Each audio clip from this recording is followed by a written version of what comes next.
Hi everyone, welcome back to my channel. As always, thank you so much for stopping by and spending a few minutes with me here today.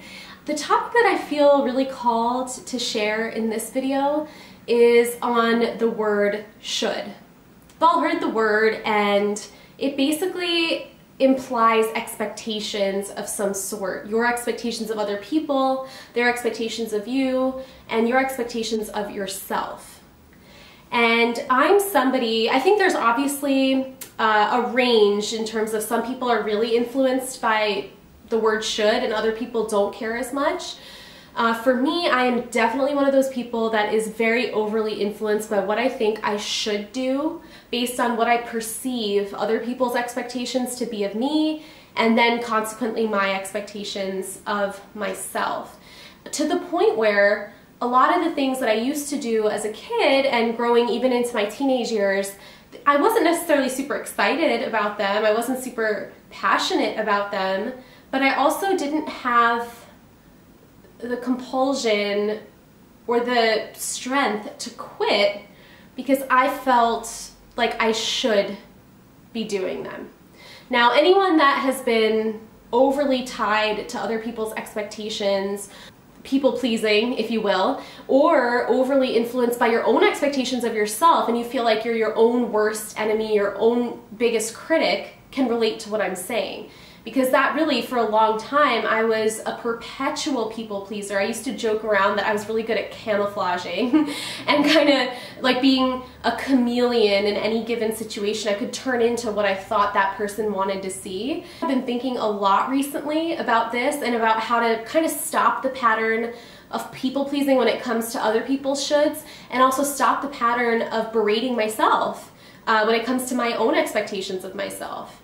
Because I'm basically working on finding more joy in my day-to-day life, finding more fun in my day-to-day life.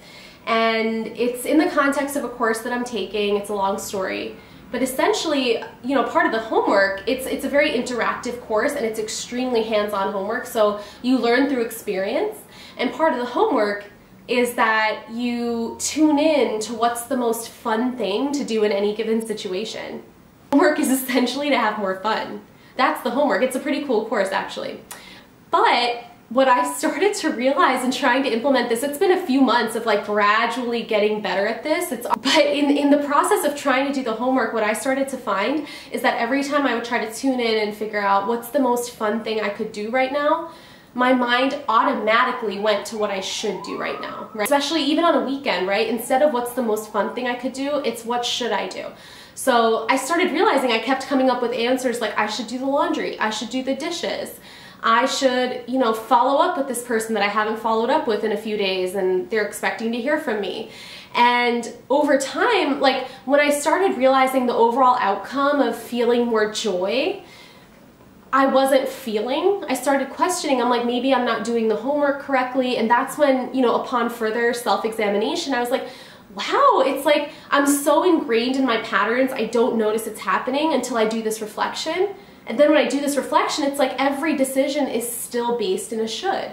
And the reason I'm talking about this is, you know, my channel is going to be about empowerment in all its different facets. And being imprisoned by the word should is one of the biggest ways someone can be disempowered. I feel extraordinarily disempowered when I'm literally being governed in any given moment by an expectation.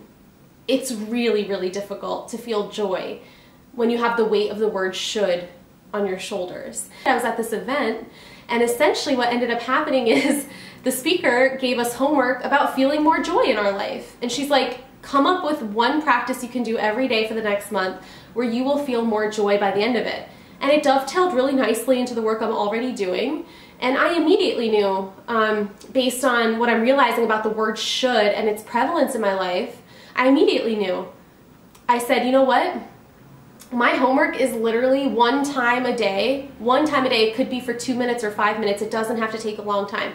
But one decision every day has to be based purely on what I want to do and not what I think I should do. But it's essentially the idea, like I said, one time a day, one decision I'm making in terms of like the fork in the road. Do I go this way or this way? It cannot be governed by what I think I should do. It has to be governed by what I think I want to do. For example, a really simple example would be I should do a workout right now versus what I really want to do is get comfortable and read a book. You know, slight difference. I mean, it's not like, you know, two completely polar opposite things. Like one is obviously working out, it's very physical, and the other one is sedentary because it's reading. But at the end of the day, they're both self-care in different ways. But one is very life-giving in that moment, and one is a little bit more of a push. Like I'm pushing myself to do this because I have this expectation that I have to do it. So of course working out is a good thing, but what I'm trying to do is come to my workouts from a more aligned place of being genuinely excited about working out as opposed to pushing myself to do it, just like everything else in my life. I want to become more empowered by liberating myself more from the shoulds that have been governing my life up to this point in a really, really iron-fisted way. I want to release myself from the iron fist of the word should, from other people's expectations of me and from my expectations of myself.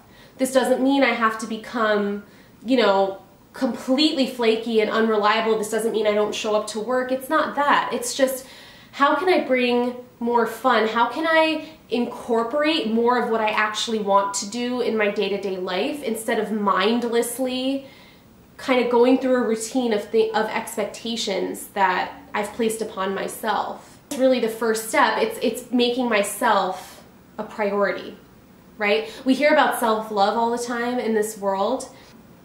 It is hard sometimes to think about how do I make self-love actionable. And this is one way I found that's pretty concrete in my opinion, is to make yourself a priority. And how do you do that? One time a day. Think about how do I choose what I want to do over what I think I should do.